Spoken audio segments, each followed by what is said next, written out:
Alors, je réponds à toutes vos questions que vous m'avez posées sur Instagram ces derniers temps. Bien sûr, j'ai fait un gros tri des questions que vous m'avez posées. J'ai pris les questions les plus pertinentes, les questions assez professionnelles. Toutes les questions qui étaient un peu déplacées ou trop personnelles, voilà. Et en même temps, je vais me préparer, enfin me préparer étant bien grand mot, parce que non, je n'ai toujours pas accouché. Ça va arriver d'ici quelques jours, donc me préparer est un bien grand mot. Comme on dit, prendre soin de soi, c'est important, même quand on reste à la maison. Donc, je commence par la première question. Donc, comment tu réussis à gérer ton premier rendez-vous chez le client? Merci beaucoup, je débute. Alors, je t'avoue que mon premier rendez-vous client, ça a été un peu n'importe quoi. C'est-à-dire que j'étais un peu perdue, je connaissais les étapes, bien sûr, je les avais notées, je les avais apprises, etc. Mais quand je suis arrivée face au client, j'ai un peu, on va pas dire paniqué, mais je me suis retrouvée en fait à mélanger plusieurs étapes en même temps. C'est-à-dire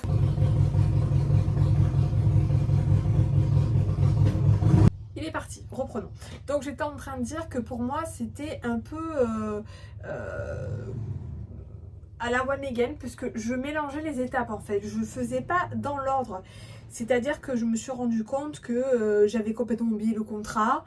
Je me suis rendu compte que j'avais oublié de prendre la compte. Alors, en soi, c'est pas très très grave, mais du coup, voilà, au lieu de faire les étapes dans l'ordre, j'avais fait n'importe quoi. Et j'étais allée chez le client, j'avais dit oui, alors votre problématique, nanana. Et j'avais pris des notes. Et là, c'est pareil, j'avais oublié de mesurer des murs. Heureusement, le client m'avait donné son plan. Donc, du coup, grâce au plan, bah, j'avais réussi du coup à retrouver certaines cotes que j'avais oublié de prendre chez lui. Enfin, voilà. Je vous avoue que le premier rendez-vous était assez stressant et je pense que la cliente ce jour-là, elle a dû le ressentir parce que je pense que ça, tu le vois quand la personne elle débute, qu'elle est stressée, etc. Mais vous savez ce qu'on dit, on débute tous un jour, on apprend tous un jour, donc c'est pas grave. Moi, j'avais eu de la chance d'avoir une cliente qui avait été très compréhensible. Je lui avais dit, je pense que le mieux c'est d'être honnête avec ses clients et de dire excusez-moi, vous êtes ma première cliente, je débute. Donc c'est un peu tout nouveau pour moi, il y a beaucoup de paperasse, beaucoup de papiers, etc. etc. Et je pense que c'est mieux parce que du coup, il vaut mieux dire ça pour pas que le client pense que vous êtes incompétente. C'est pas que vous êtes incompétente, c'est que vous débutez. Nuance. Et moi j'avais préféré le dire pour la rassurer et lui dire ne t'inquiète pas, je vais gérer, c'est juste que tu es ma première cliente et que voilà, et que bah je débute quoi. Alors, ton mari fait quoi dans la vie? Curiosité pas mal placée. Alors, je ne le prends pas comme une curiosité mal placée, mais effectivement, je ne répondrai pas à tout ce qui est personnel parce que j'estime que on est sur des comptes professionnels, que ça soit donc YouTube, Instagram, TikTok, etc. Je suis un compte professionnel, je suis une professionnelle et j'estime que je n'ai pas à parler de ma vie privée et encore moins celle de mon mari. Comme on dit, quand on garde beaucoup de choses en privé, je pense que c'est le mieux. Voilà, c'est obligé de voir un petit peu de ma vie privée parce que bah, ça fait partie de mon travail, mais je n'irai pas jusqu'au point de dévoiler le métier de mon mari. Alors, est-ce que tu as une maison ou un appartement? J'adore te suivre. Alors déjà, merci. Merci Elodie, c'est gentil. J'ai reconnu ta photo. Je sais que c'est toi. Tu te reconnaîtras aussi.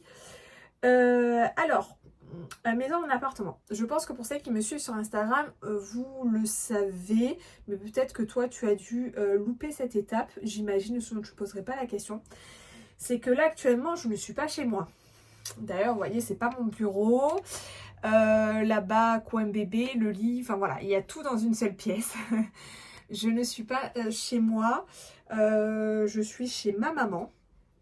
Ça, c'est personnel, le pourquoi du comment, bien sûr, je ne vais pas expliquer. Mais en gros, pour pas rentrer dans le détail de ma vie privée, on attend que bébé sorte d'ici quelques jours pour que nous, on puisse de notre côté finir nos projets avec mon mari. Donc voilà, donc comme les projets ne sont pas finis, ils vont être finis incessamment sous peu, hein, bien sûr, hein, ça ne sera pas fini dans 6 mois. Mais comme là pour le moment c'est pas fini, voilà, je suis chez ma maman. Et comme mon mari travaille à la fois à l'étranger et à la fois en France, parfois je suis toute seule et avec bébé c'est un peu compliqué. Donc là le fait d'être chez ma maman c'est un peu plus rassurant. Et pour répondre à ta question, ça sera une maison. On peut voir la chambre de bébé. Bah, ça revient exactement à la question que je viens de dire. Non, il n'y aura pas, pour moi, il n'y a pas de chambre. C'est juste un coin bébé qui est là-bas. Bébé aura tout ce qu'il faut, bien sûr. Mais non, il n'y a pas de... Il n'y a pour le moment pas de chambre. Soyez patients. Et patienteux, parce que c'est beaucoup de filles qui m'ont demandé. Soyez patiente, la chambre, vous la verrez. Mais pas maintenant quoi, quand nos projets seront finis. Comment tu fais pour gérer ta vie de famille et ta vie de travail? Ouf. Je pense qu'en fait, comment on fait pour gérer, ben, je pense qu'on je pense qu'en fait on n'a pas le choix et que comment expliquer, c'est pas une question de est-ce que je gère pas, c'est une question vraiment de choix. Pour celles qui me connaissent un peu plus, vous savez qu'il y a quelques temps, avant ma grossesse, j'avais un travail de 40 heures par semaine avant, à côté de la décoration. Parce que bah, quand on débute en décoration, enfin quand on débute en tant qu'auto-entrepreneuse, hein, en tant que patronne, c'est parfois compliqué de se verser des salaires les premiers mois, voire les premières années. Donc oui, effectivement, j'avais un travail à côté de 40 heures par semaine, donc c'était extrêmement compliqué. Je ne dis pas le contraire pour celles qui m'ont suivi de près. Vous savez que j'ai beaucoup craqué les week-ends, j'ai beaucoup pleuré. Donc quand on me dit comment tu gères, ben, honnêtement, je gère comme tout le monde, je ne suis pas un robot. Je suis humaine, hein, voilà, donc oui, il y a eu des périodes où j'ai craqué, j'ai eu mes périodes de doute, j'ai eu des périodes où j'ai beaucoup pleuré parce que je me suis dit je vais jamais y arriver, etc. La fatigue, 40 heures par semaine, plus mon entreprise Sakura à côté, je faisais facilement allez, je faisais facilement du 60 heures par semaine, quelque chose comme ça. Ma seule vraiment motivation, c'est que je me suis dit, Julia, tu as commencé à faire ça, tu t'es lancée là-dedans, c'est toi qui l'as voulu, donc déjà il faut que tu assumes. Et en plus de ça, bah voilà, t'as pas le choix, tu peux pas revenir en arrière. Je me suis dit, c'est qu'est-ce que tu veux dans la vie? Tu veux rester être une employée avec des patrons par-dessus à gagner pas forcément des salaires de ouf, ou tu veux réaliser tes rêves et être une patronne et voilà, et que ton entreprise marche, etc. T'as deux choix dans la vie, vraiment c'est ça, c'est où tu réalises tes rêves ou tu te rendors quoi. Et ben moi, bah, j'ai réalisé mes rêves. Donc je me suis dit, bah t'as pas le choix Julia. Vraiment, t'as pas le choix. Donc voilà, j'ai craqué, j'ai pleuré certes. Mais j'ai toujours foncé et je continuerai toujours à foncer. Où tu trouves ta motivation? Car moi, avec la vie que je mène et que j'ai vécue, je n'y arrive pas. Bah ça rejoint un peu ce que je viens de dire. Alors, je te rassure, oui, t'es une fille. Je te rassure ma belle, que j'ai un vécu qui est très loin d'être marrant. Beaucoup le savent, hein, j'ai combattu un cancer. Bah, voilà, d'ailleurs, les quelques traces sont là. J'ai pas honte de le dire parce que pour moi, c'est pas une honte, c'est les choses de la vie, c'est une fierté. J'ai combattu un cancer, j'ai combattu une dépression, même plusieurs dépressions. Et j'ai pas honte de le dire non plus parce que je pense qu'on est tous humains et beaucoup de personnes sont passées par là. Et c'est bien aussi de le dire. Parce qu'encore une fois, je ne suis pas un robot, je suis humaine comme tout le monde. Donc oui, j'ai eu des faiblesses et j'en ai toujours.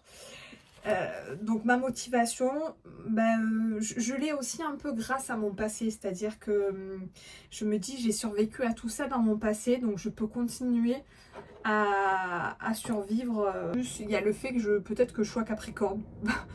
Je suis une bête à corps, donc forcément, je ne lâche rien. Et encore une fois... c'est beaucoup mon passé et mon vécu.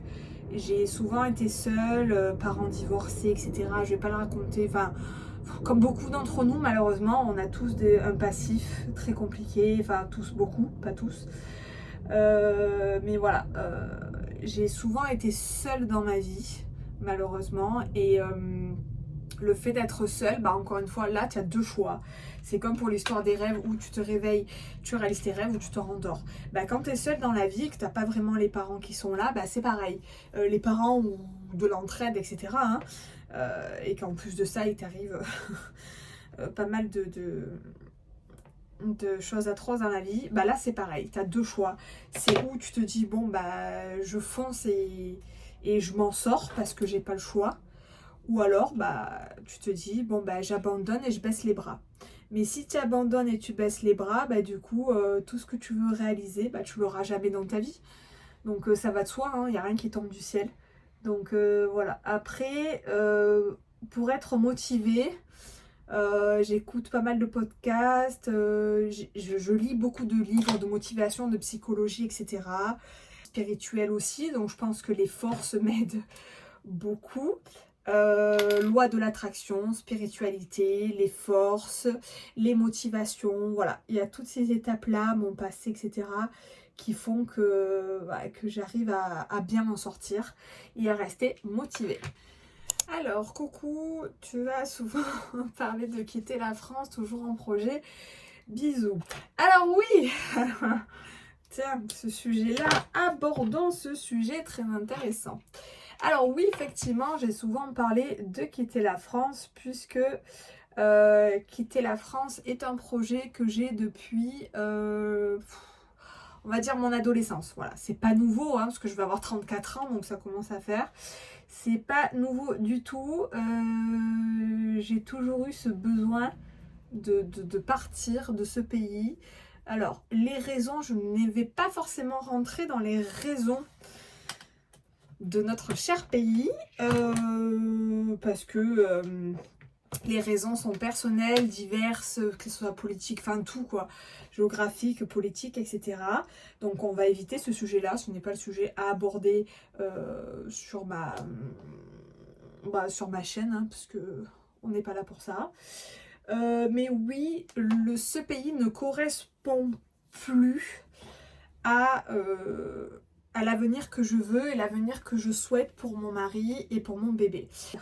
Donc oui, effectivement, j'ai toujours le projet de partir de la France, heureusement d'ailleurs, parce que c'est un projet qui me tient fortement à cœur, parce que je ne veux pas que mon enfant grandisse ici. En revanche, vous expliquer plus en détail, c'est-à-dire quand, où, pourquoi, comment, ça c'est personnel. Ça c'est encore une fois, c'est revenir comme je disais au début. C'est ma vie personnelle, donc ça, voilà, vous le verrez en temps voulu. On prend la dernière petite question, ça tombe bien, j'ai fini. Comment tu vas t'organiser avec bébé qui arrive? J'adore ta motivation. Alors, merci pour ma motivation, j'essaye. Vous voyez par exemple ce que je suis en train de faire, ça fait partie des petites choses. Ah, je me suis crevé l'œil. Ce que je suis en train de faire, ça fait partie des petites choses qui aident à se motiver. C'est-à-dire que là, je suis enceinte comme une vache. J'accouche dans quelques jours. Je pourrais tout simplement rester dans mon lit parce que j'ai dû dormir 1 heure cette nuit. Je suis extrêmement épuisée. Et à la place, je réponds à vos questions, je me maquille, etc. Voilà, et ça c'est pareil, ça aide vachement à se motiver. Bon bref. Donc pour répondre à ta question, comment vas-tu t'organiser? Alors honnêtement, ça va être un peu du freestyle. Parce que je n'y ai pas forcément... Ah, je me suis crevé l'œil. J'ai pas forcément beaucoup pensé à ça. Je vais faire un peu au feeling, c'est-à-dire que je sais que ça va être compliqué quand bébé va être là. Ça va être compliqué de gérer mon entreprise et bébé, surtout que j'ai le projet d'allaiter, donc je sais que ça va être encore plus compliqué. Mais c'est pas grave, je me dis que voilà, que ma motivation sera toujours là. Mon entreprise est toujours là, donc c'est pas grave. Et que du coup, voilà, je ferai au feeling. Et si les 2 premiers mois, je peux pas gérer ma vie de famille et mon entreprise, je gérerai pas les 2 premiers mois. De toute façon, j'ai prévenu que je prendrai pas de gros projets au début de là. Et si jamais, voilà, il y a des projets qui arrivent, j'aviserai tout simplement. Selon le projet, je dirai, écoutez, c'est un projet qui est à distance, tout ça. Donc voilà. Honnêtement, je vais faire vraiment au feeling. Je vais pas... Je pense qu'il vaut mieux pas y penser trop tôt parce qu'après, on se prend la tête, je vais me donner des angoisses en plus, donc ça sert à rien. Je suis quand même assez anxieuse et angoissée de base, donc on va éviter, je le ferai tout simplement au feeling. Et voilà pour les questions les plus pertinentes, je vous dis à très bientôt pour de prochains conseils et une prochaine vidéo.